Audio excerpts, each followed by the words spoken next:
Reezy Resells. Follow the hustle. What is up, my people? How are you guys? Are you doing well? We haven't done one of these for a while, and we have a lot of new subscribers, so I figured we should do this. And it's not just me anymore, so when I say we, it actually makes sense. We have Austin Muscles. He's actually holding two phones over here, dual streaming TikTok and Instagram. But we've been busy. We've been doing a lot of stuff. We got a cool new light, we got the studio set up a little bit more. We're doing daily uploads on Facebook. I've been skateboarding a lot. I started a skateboard company, Flippin' Supply Co. Check me out on Instagram. Terrible products coming soon. But if you guys have questions about Amazon, reselling, social media, any of that kind of stuff, this is the time for you to ask me those. Like, take advantage of this. I want to help you guys out. Help me help you. You know what I mean? I don't know what you need. Gerson on Instagram wants to know how to classify the condition of a book when you're selling it on Amazon. First thing I want you guys to know is that never try to list a used book as new. If you didn't buy it brand new and you don't have a receipt, I don't care what condition it's in, it's used, okay? Even if it's technically brand new, it's used. So start there and look at Amazon's general condition guidelines. They give them to you. It says exactly what it means and what's what. Follow those as good as you can. And when you're unsure, go down. It's not really a benefit for you ever to upgrade the condition. In the rare situation, you'll make a little bit more money selling it at a better condition.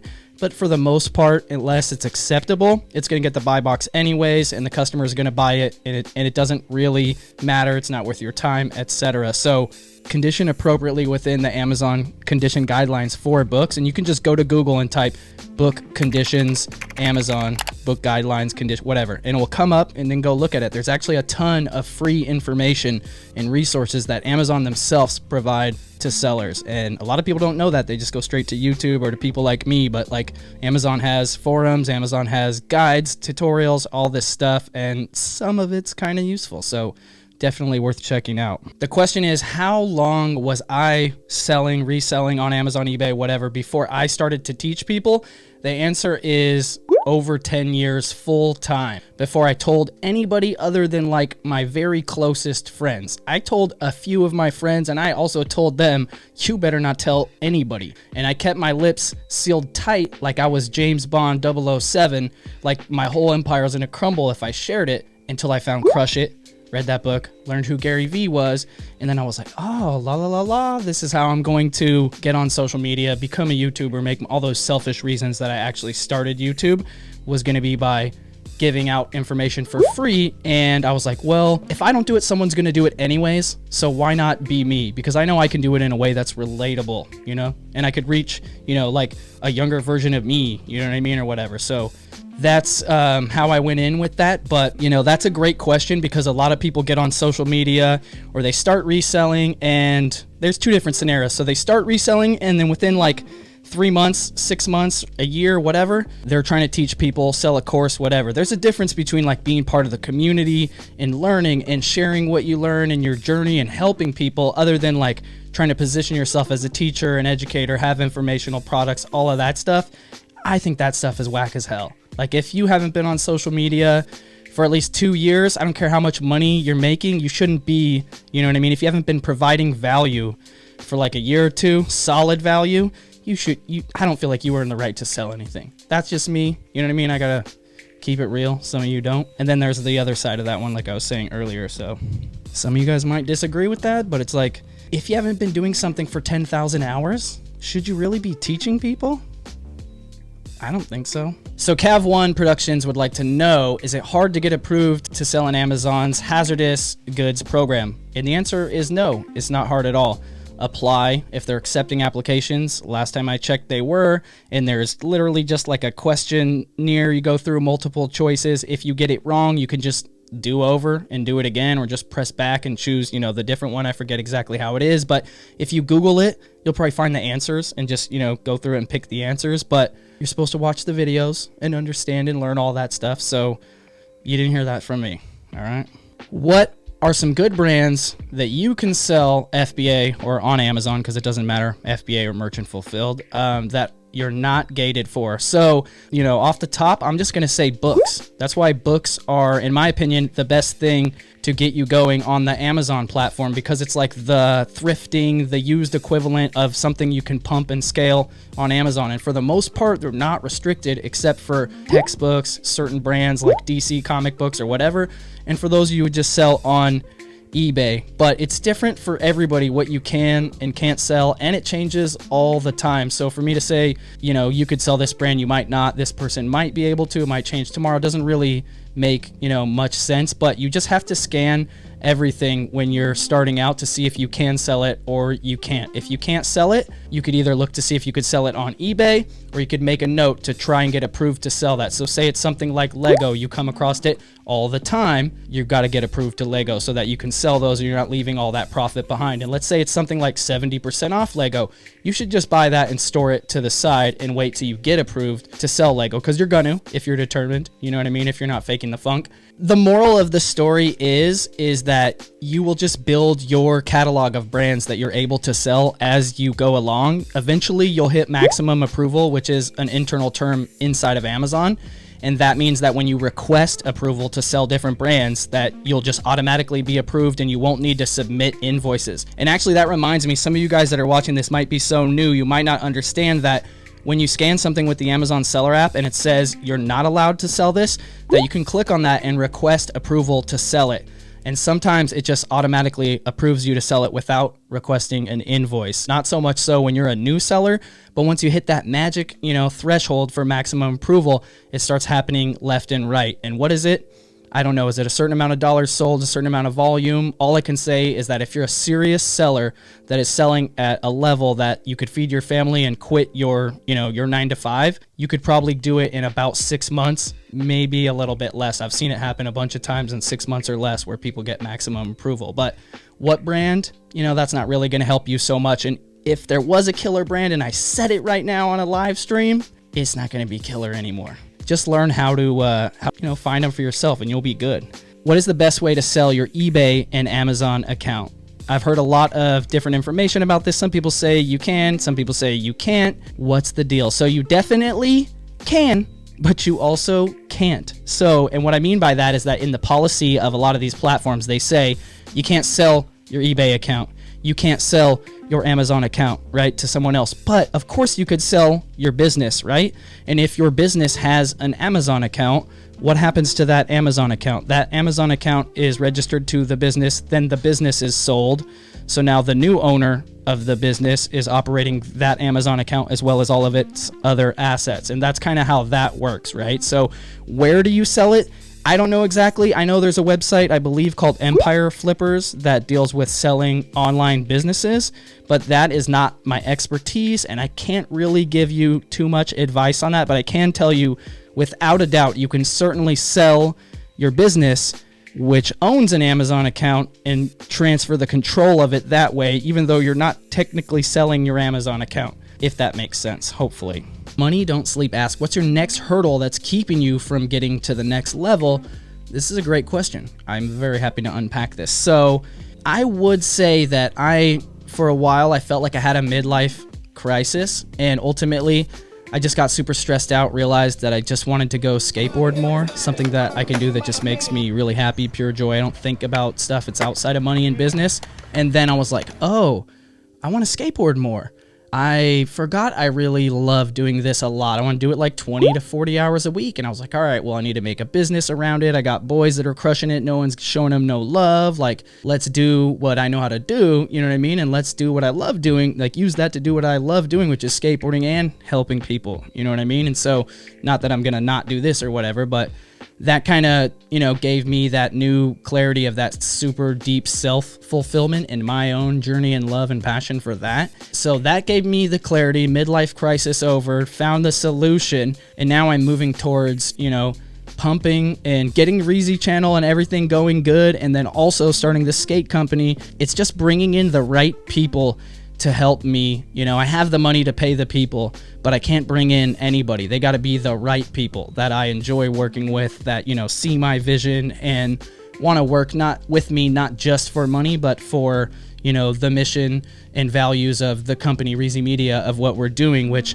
I have yet to encapsulate the mission statement perfectly. It's something I've been working on for a long time, and I believe it's very important to have that like straight before, you know, everyone can like go after your vision, because it's not their vision, it's your vision. Giving the game away for free, teaching others to recognize opportunity and, you know, pursue a happier life, or, you know, with purpose. I don't know exactly. I don't know the recipe, but we'll figure it out. So mostly it's just finding the right people that fit into the puzzle, because where I'm at, I feel like it's like these driven people that like show up and they already know what they want to do, and I got enough paint and paintbrushes, and we might order a little more and then we go, you know what I mean? But if I got to tell you what to do, it's already over. So that's kind of my struggle. And also just like learning to let it go. Like, I'm the guy on the camera, you know what I mean? And the idea guy. I can't edit videos and do everything I used to do. Josh Galt says, Reezy, do you watch Daily Refinement? Actually, I don't watch any reselling videos. I do listen to Pure Hustle podcast here and there. I'll catch a Rally Roots video. He makes good videos. I'll watch a Paul Cantu video. He's just hilarious. It's not really a reselling video, but I'm not watching Chris Daily Refinement's videos. But I did encourage him to start doing YouTube. So before he ever started doing YouTube, he was a member of my Facebook group, and he had posted several videos, and they were informational, and he could like speak to the camera. And I was like, dude, you have it. You should start doing YouTube. You should make videos, grow an audience, yada, yada. And so that was way back before Daily Refinement, when he was still 10K on the Bay, or before, you know, he birthed 10K on the Bay, then he Daily Refinement. And he also had a baby not too long ago. So congratulations to Mr. and Mrs. and the young refinement. New merchant fulfilled seller here. Buyer got multiple books and one from me. Some didn't arrive, but mine did. I got the bad review and Amazon won't take it down. Any help to have them take it down? So unfortunately, guys, this is just part of dealing with Amazon. It's very automated. You get the short end of the stick every time as the seller. You know what I mean? Great customer service, terrible seller support. And you can just hit the customer service on the phone, hit them on the chat, send them an email, send a jeff@amazon.com, the Hail Mary, as we like to say. But besides, you know, going at it, of course, try to auto remove it, like every bad feedback you get or any situation like that. Unfortunately, sometimes stuff happens on Amazon and it's not your fault, but you just can't really deal with it or change it. Or here's another situation. It's not your fault and it affects your account negatively, but how bad does it affect your account? Because are you willing to put 30 hours of work over the next 2 weeks into getting that feedback removed? You know what I mean? It might be worth it for you, but sometimes you have to calculate, you know, the risk, the return and reward, you know what I mean, for putting all that time out there to fix it. I know it sucks to have a bad feedback or whatever for a situation that wasn't your fault, but like, your time is your time, and we always have to preserve our time. Gerson says, after buying the books, how to prepare it to ship to Amazon. So for the most part, Gerson, you're not going to spend any time cleaning the books. Do not worry about it at all. Books are durable, right? They survived whatever they went through to get to us at the thrift store or the Goodwill outlet or wherever it is, right? So you're not going to be cleaning them. It's not worth your time, right? Just send them off to Amazon. We're not trying to send them out with like a slice of cheese inside the book. You know what I mean? Open the pages, make sure, you know, that the money that's hidden in some books falls into your pocket, you know, and the occasional weed leaf that's in a book or picture of a whatever, you know, you don't want your customers to get that. You know what I mean? So make sure you search books, because there will be that stuff in there. You condition them. What condition is it? You list it on Amazon and you make a shipment to send to FBA if you're doing fulfillment by Amazon, or you do merchant fulfilled, which means you store it locally, and then when it sells, you ship it to the customer.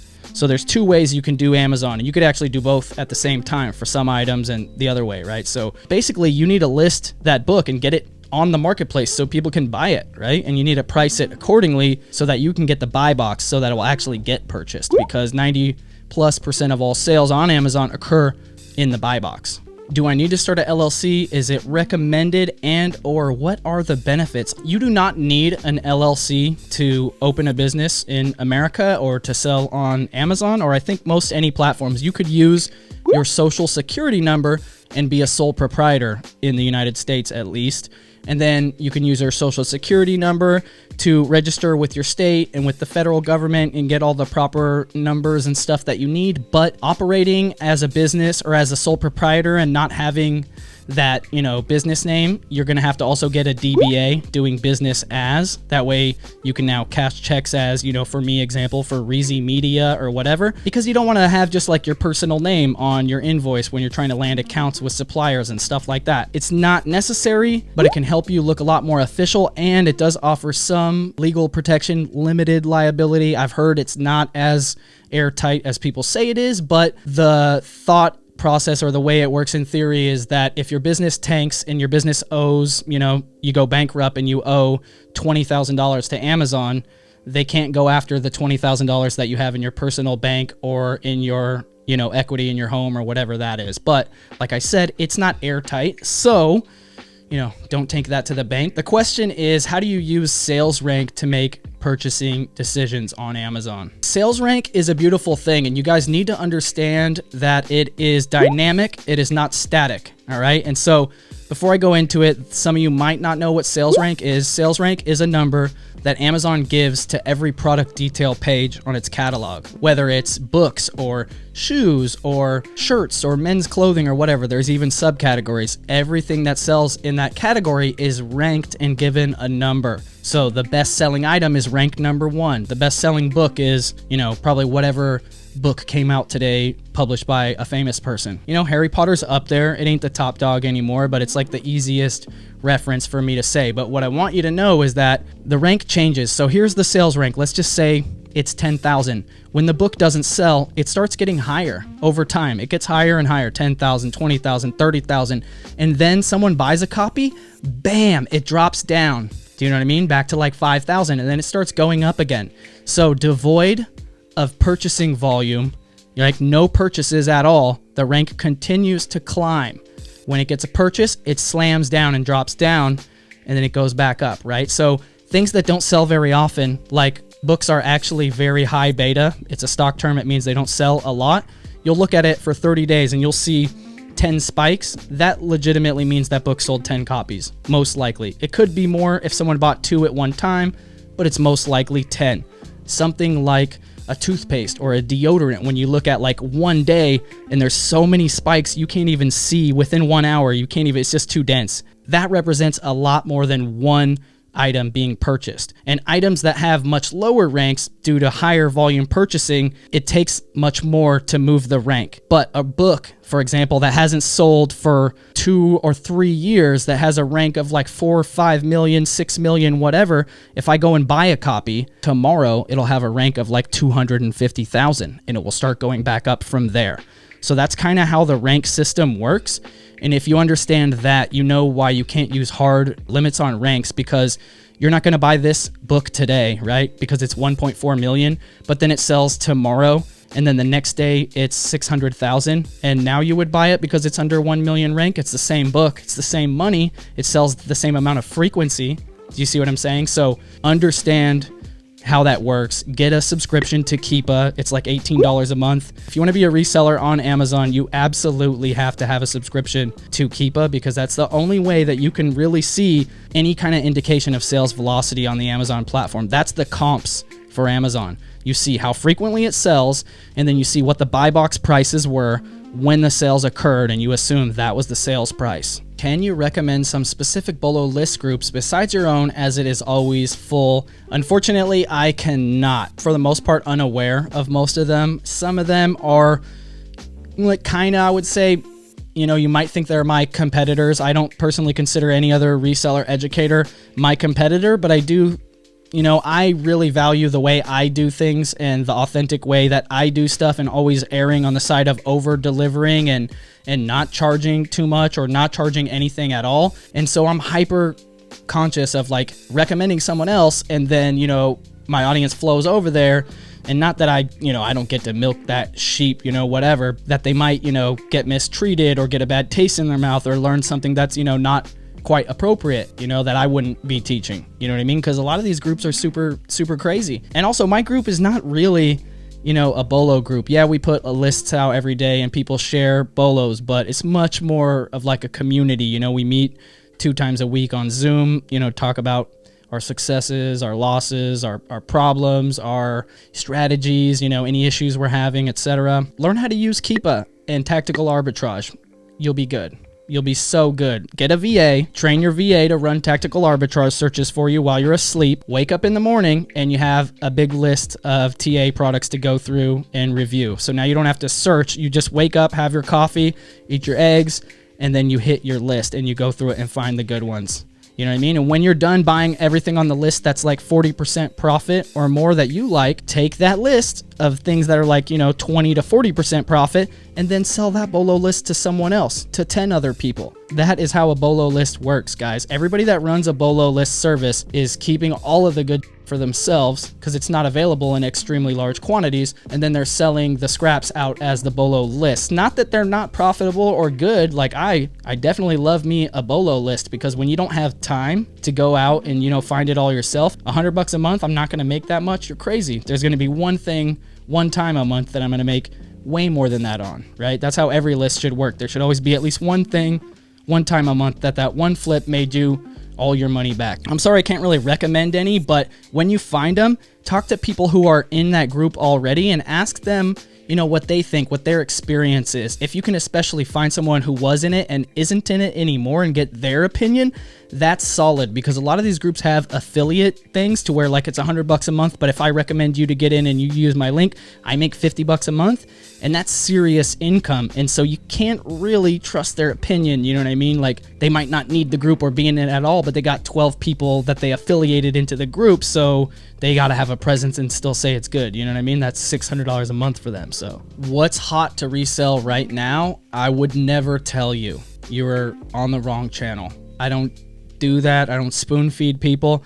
I'll tell you how to resell, and I'll give you tips and I'll guide you and like whole strategies and business models, but I'm not gonna tell you here's an item, go buy it. For one, it teaches you nothing. It might make you some money today, but it teaches you nothing. And two, it devalues and it takes away from the other people who are already established and making a living off of reselling that could use that profit from that, hot item to resell. So why am I gonna be and give it out on YouTube, and then 12,000 hobbyist people are going to go get those units, and that stops the 1,000 or the 82 resellers, full-time people from making them? You know what I mean? No disrespect, but if you're not going to put any skin in the game, you know what I mean? Why should I put skin in the game? If I want you to win more than you want you to win, that's up.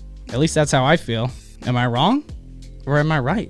How do you feel about raffling on Instagram? I don't know what you're talking about specifically, but I actually love raffles. It's good for everybody. Like most of the time when you raffle out a dope product and you have at least, you're not a terrible marketer, you're going to make more selling the raffle tickets than you would selling the item.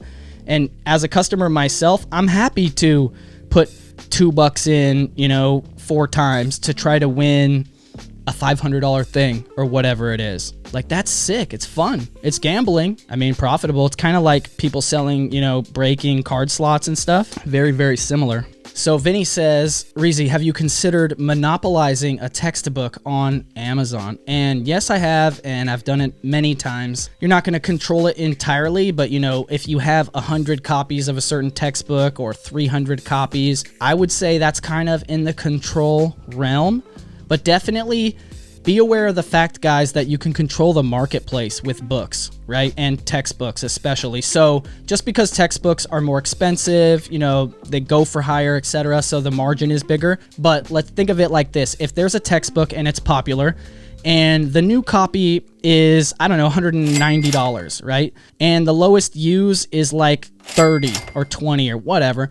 But if you look over to like page 2, and you could see how many copies everyone has on Amazon if you use the Keepa extension or the how many extension or whatever.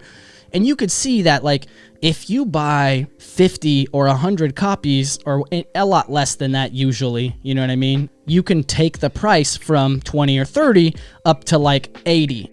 As soon as you buy that volume and take it off the marketplace, the next lowest price for anyone that needs that book, and because of the sales rank that they need it, it's popular, the price, that's what they have to pay.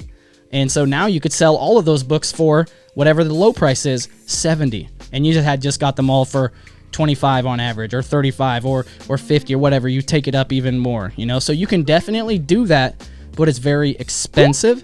And it's also risky. Textbooks are printed in cycles of 4 years usually, so be careful if that's approaching and you're going heavy into a certain textbook. Definitely not something you want to do. Amazon FBA or Shopify dropshipping. Amazon FBA. Don't you ever ask that question on this channel again. I'm serious. Wherever you've been hanging out that's led you to believe that that's even a question that anybody should have, don't hang out there. That's terrible. Like, it should be quite obvious. Quite obvious. What about the gas? What about your dreams? You know what I mean? Everybody that says, what about the gas? The gas. What about your dreams? You know? It's going to be a lot more than gas, you know, if you want to realize your dreams. Like, you're going to need some Chipotle too. You know what I mean? You might need an extra side of guac too. What about the guac? Is there a program we buy from you, or is it free to learn, or is there another group that you have where we can join? Cool. Thank you for asking, Nico. So I have one thing you could buy, but it's not like a beginner thing. So I have a free intro to Amazon course. If you haven't taken that, you need to take it and go through it completely free. You will get onto my email list. It's a little bit of a lead magnet. I'll send you some stuff, whatever. You could unsubscribe. You know how it goes. But it's take you like 4 hours to go through it. And when you're done with that, you will go from not even knowing that you could sell on Amazon to pretty much understanding everything about how to do it, what you can do, where you want to go, what way of doing it might work for you, you know, and what your next steps would be, right? So do the free course. That's first. After that, just go to YouTube and hit the playlists. Also, any content that I've ever made like this that is consumable in audio format is also available on the podcast, which is also free. And you could listen to that while you're driving, while you're working out with your phone closed, you know, unlike YouTube. And you could put it on 1.5x if some of you think I talk slow. Personally, I don't think I do. Free Facebook group. So my Facebook group, Reezy Resells Facebook group, go join that. I accept people once a week on Mondays. So you're going to request to join and we'll approve it on the next Monday. When you get into that group, hit the search. The search in my Facebook group is an oracle. So besides things that are like brand new information of like new things that are just changing in the marketplace, all of the basic info, including like how to get ungated for this brand or that brand or how to do that, it's in my Facebook group buried in the search. Hit the search. And I dare you to find a question that doesn't have an answer in my Facebook group search. I dare you. It's not possible. And besides that, just hit me up on Instagram or Twitter and send me a DM if you ever have any questions. I'll be happy to answer them. But yeah, I don't have a course or a program. I do consultations. If you want to book a consultation, send me a message. I'll shoot you a link. But it's expensive, and so just ask me like some questions and I'll help you out. You know, if you really need like an hour of my time because you want to accelerate and fast track, let's do that, you know what I mean? But I'm gonna advise you not to. I'd rather go skateboarding anyways. As much as I want to help you, let's come back to that thing about you got to help yourself. But there is value in consultations for the people that are ready to participate in it. I'm being honest, sometimes people hit me up in consultations and I'm just like, yo, you weren't ready, or you shouldn't have paid for this. Like, here's your money back. I'm gonna help you out 15 minutes. Hit me up in a few months when you're in a better position, right? So will RA and OA really die? Will wholesale be the way in the near future? What are your thoughts? What about you have a Patreon? So I do have a private paid group, Reezy Ninjas, but I don't promote it and push it, and we're not accepting new members. There's, I think, 250 people in there. There's only about 50 to 75 that are active daily. Ethically, I can't just add more people. I mean, I could probably make an extra $25,000 a month if I just add more slots to the group. My goal is to help others and like create a sustainable business doing that, not just to make a lot of money right now. So we're working on improving the group and adding more value so that we can add more slots. And that's going to happen before fourth quarter, but I'm not in a rush to do it. And so there's that. Question. I recently placed an order of 10 quantity Crocs from East Bay. Package was delivered without invoice. I emailed them and they provided the invoice, but without their address. Amazon denied approval. So I cannot say for certain whether or not the supplier that you used will work, but what I can say is that if Amazon denies your invoice, you need to resubmit it again. Amazon is entirely automated. Jeff made a beast. This beast is big. It runs on computer programs and algorithms, not on human decisions, right? And they also just, you know what I mean? They're trying to get the best money for their buck. So all of the workers are like frantic and trying, you know, they're not trying to approve you if, you know, if they're just going to say, nope, it's faster, right? So keep submitting. I've had valid invoices that got refused a dozen times before they got accepted, right? And if I would have given up, I would have never got approved for those brands. So do not give up. Continue to submit your invoices. And just as an indicator to let you know how automated it is, I've been approved to sell brands with a blank piece of paper before. Resubmit it. Don't be scared. Matt says, I'm out in stores almost every day sourcing RA. I want to start a reseller channel on social media. Should I just start by live streaming with an iPhone and a gimbal, or should I record and post edit? Whatever works for you is what works for you. I always tell people, don't, you know, buy a camera. Don't do this. I made my first 100 videos on my phone using Snapchat just because when you build a story in Snapchat or Instagram or whatever app, it's like what we call in-camera editing. You're shooting it in the order that it happens. So a lot of people might say, I don't know how to make a video, but you make an Instagram story, don't you? That's the same damn thing. So turn your phone sideways. It's not the best quality, you know what I mean? And I did that for 100 videos. So if you can't make 100 videos using just your phone, you know, what makes you think you're gonna make any videos when it's harder, when there's more manual control of the camera? You got to take the SD card out, you know, the files are all big, like it's real. And not to mention it's an investment. I always say get over that hurdle first. And also you can't live stream, at least on YouTube, right away. So you have to, I believe, have like 1,000, last time I checked, 1,000 subscribers on YouTube before you can live stream. So you might, I'll subscribe, you know, hit me up, I'll subscribe. Facebook, you can live stream on Facebook for sure. But whatever it is that works for you, do that. If live streaming allows you to produce content, this is what I'm doing. I'm producing content right now with the live stream. I'm live streaming to you guys. We're engaging.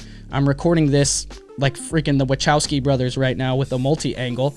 And after this is over, we're going to unlist this video, chop it up till it's nice and clean, and then we're going to repost it. I'm not filling the gimbal. Like, that's just so much stuff. I have 3 gimbals. I barely use any of them. But I am feeling you pressing the red button a lot of times. Press the red button. Do it. I dare you. See, Frank says, I've been running Amazon fulfilled by merchant using Walmart as my supplier and a logistics engine, looking to switch to FBA.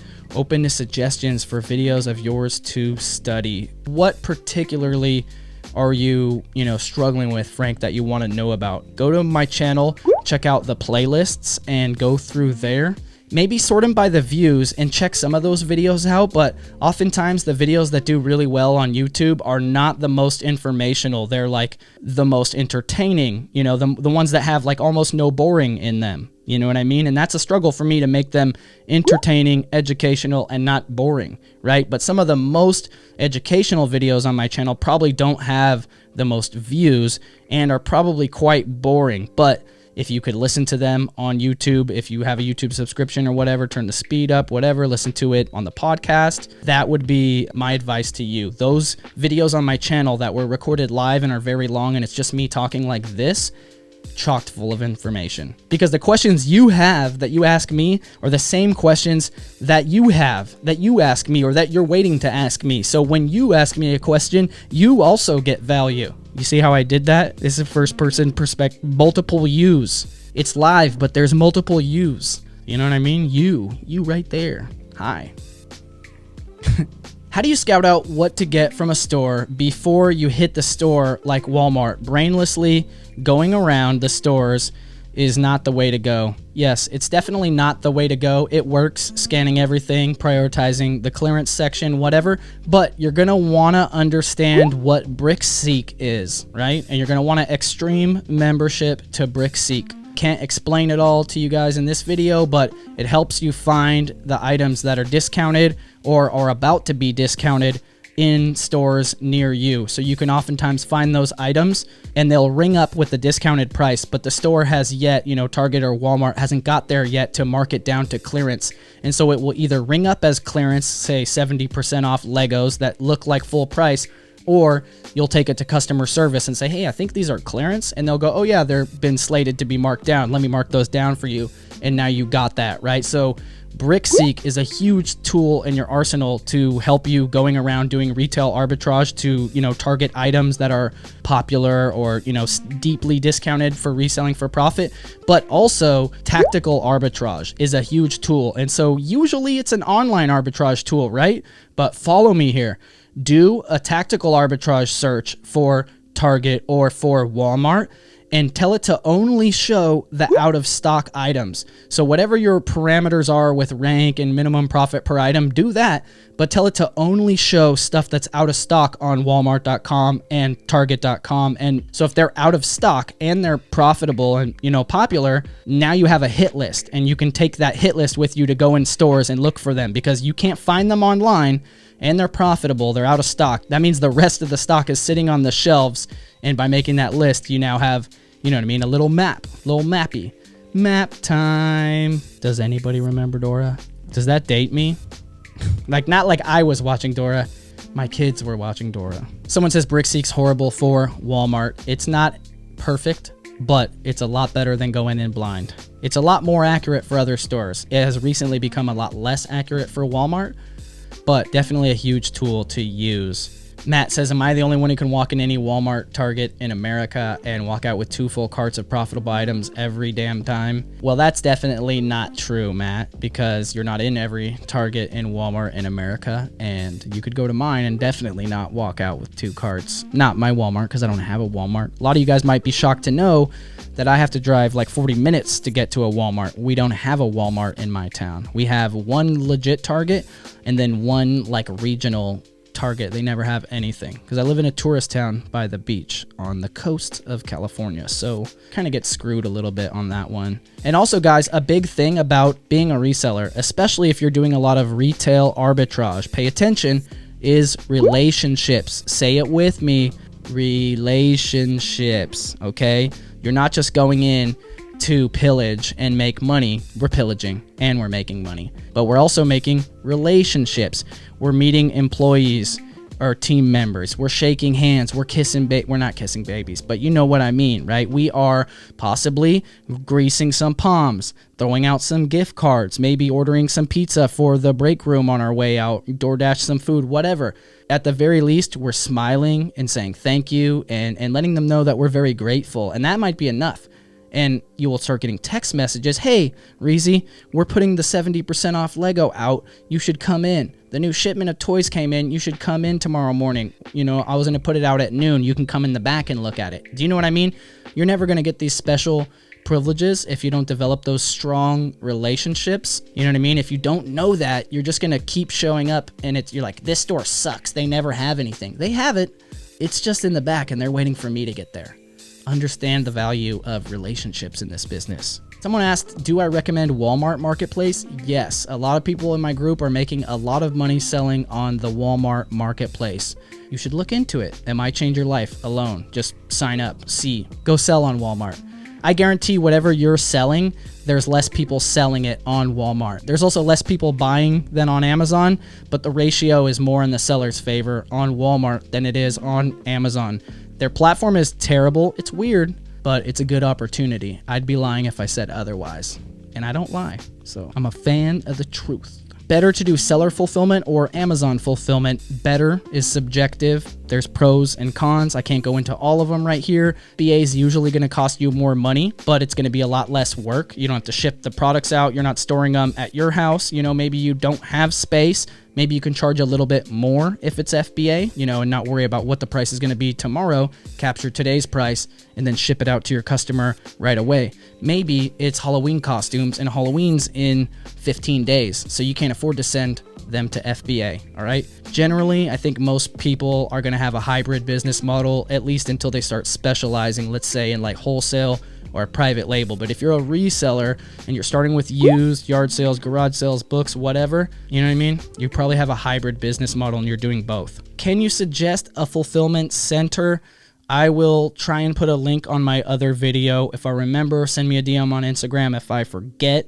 I'm not going to put it in this video, but I'll put it on the last video, which is about online arbitrage and talks about fulfillment centers. I have a link for you guys. I believe it's called Systemize Fulfillment. ran by Kevin Blackburn from the UK, and there is US locations, little satellite US processing centers. I mess with Kevin Blackburn from the UK, so he's a cool dude. I'll get the link. It's weird. Like, even I told him, I was like, bro, the way they write their business name, Systemize Fulfillment, there's only one L in fulfillment, like F-I-L, not F-I-L-L.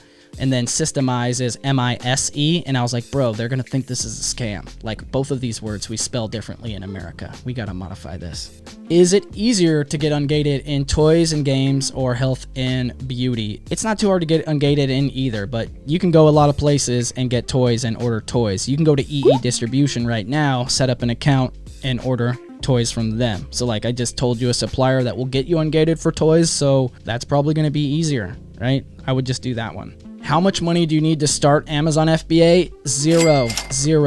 It's over here. Zero. You need $0. You could start with your own stuff that you don't want anymore. Your used stuff, your new stuff. Everyone still has like some sealed stuff around. You can have your friends and family give them the stuff, give you the stuff they don't want anymore, like you're their Goodwill, right? And after you learn, how to sell on Amazon and eBay, and you've made a lot of mistakes, and lost a little bit of money and made some money with your own stuff that didn't cost you any money. Now you can start going to garage sales, yard sales, maybe looking into a little bit of retail arbitrage on eBay or Amazon. It just depends, but there is a solution for anybody. Whatever your financial situation is, I have 100% confidence that it can be solved with some form of reselling. Reselling is truly the real life get out of jail free card. So whatever your situation is, with $0, you can fix it. How long will it take you to get there, and how hard will you have to work? And what's your goal? What's your monthly expenses that you need? It might vary greatly depending on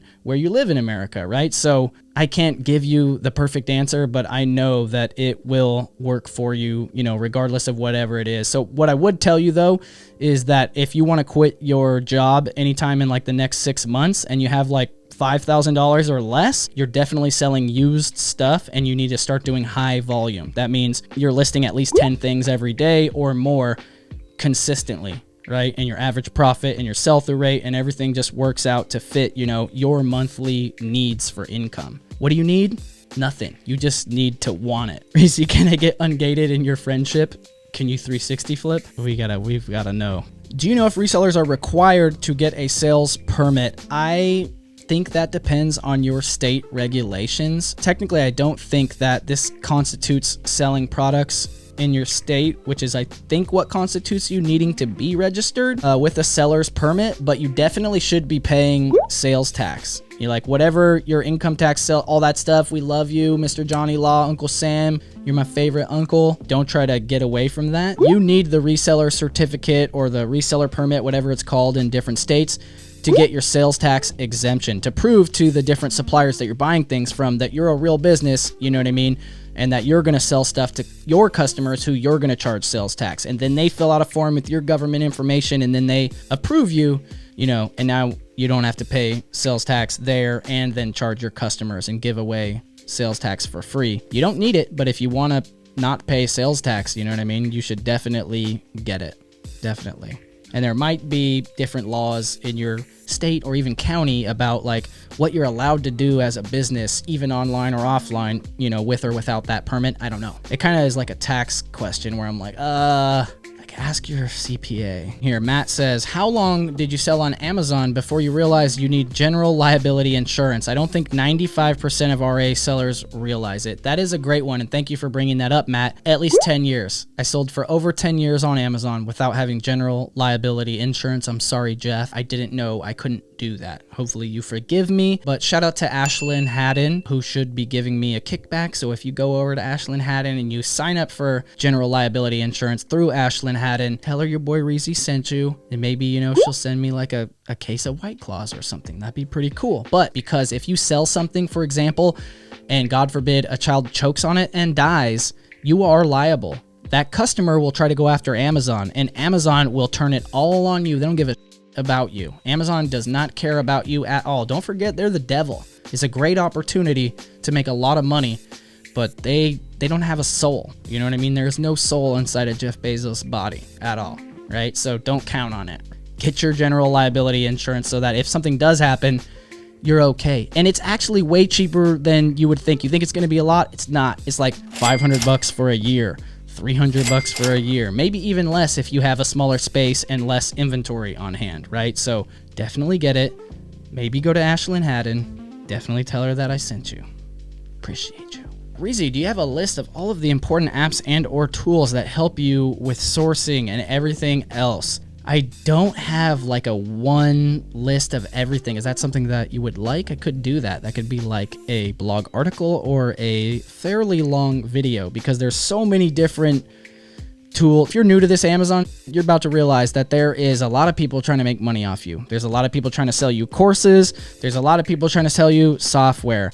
Some of it you don't need, some of it you should probably get, but like it's everywhere. This would be a long video, but it's very, very useful. One that I was going to mention earlier that I didn't mention, obviously I mentioned tactical arbitrage, I mentioned Keepa, Reseller. I'm a big fan of Reseller. It is, I believe it's like $100 a year. Highly recommend it. Very, very useful thing. But there are so many. There's so many. It's a good idea. Scout IQ, of course, you know. I sometimes forget. I think you guys know what's up, but I'll find out, like someone will DM me and be like, yo, I'm finally going to start selling on Amazon. And I'm like, dude, we talk every day on DM. You reply to my story every day. I've been talking to you for 2 years. I thought you were already in the game. You're just now getting, what the hell? I got to say it louder for the people in the back. There's a lot of people in the back. Can you recall your first week of reselling arbitrage? How did you do compared to a month in? Nah, that's like a really, really long time ago. And I scaled in very slowly. It wasn't like I just, went in from nothing. My aunt is a reseller, so I'm like a second generation reseller. My aunt, who I lived with from like kindergarten to third grade, she had a thrift store or a secondhand clothing vintage store that she owned for a decade. And she used to drag me around sourcing stuff, thrift stores all over the place, whatever, random Goodwill, Barnes or whatever. And I hated it. I just wanted to wear fresh new clothing at school and not look like a poor broke white kid. And what did I turn out? Become the thrifter. I'm wearing a damn thrifter hat. It's so ironic. I grew up so poor, guys. Like I lived in a trailer and I didn't want any of my friends to know. So I didn't let anyone come over. You know what I mean? Or we were homeless. And so I lived in a car or I just stayed at friends' houses, but I never wanted to let anyone know. How do I start if I have 15,000 and no job? You need to start buying used stuff and flipping it as fast as possible. Even 15,000 is not a lot of money when you think about how fast you can spend it and how long it's going to take for it to come back, even if it comes back in 30 days, and what your profit margin will be versus what you actually need to reinvest to keep it going. Your answer is going to be high volume, high profit margin items like used things that you can buy for $1 and sell for 10 and buy for 10 and sell for 30. All that type of stuff that you get at yard sales, garage sales, flea markets. And while you're doing that, because that can grow and scale and sustain you, right? You can pay your bills and live off of that. You might be eating top ramen, but you'll be all right. And then you slowly start going into the more expensive stuff. Let me try some brand new products. Did it work out? Did it not work out? Let me try a little bit of this. And you figure out what works for you, what you're willing to put your attention into, but you're gonna need that brute force, low risk, high margin cushion of safety, that safety net. And it comes from selling used stuff on eBay, on Poshmark, on Mercari, on Etsy, on Amazon. It's always gonna be used.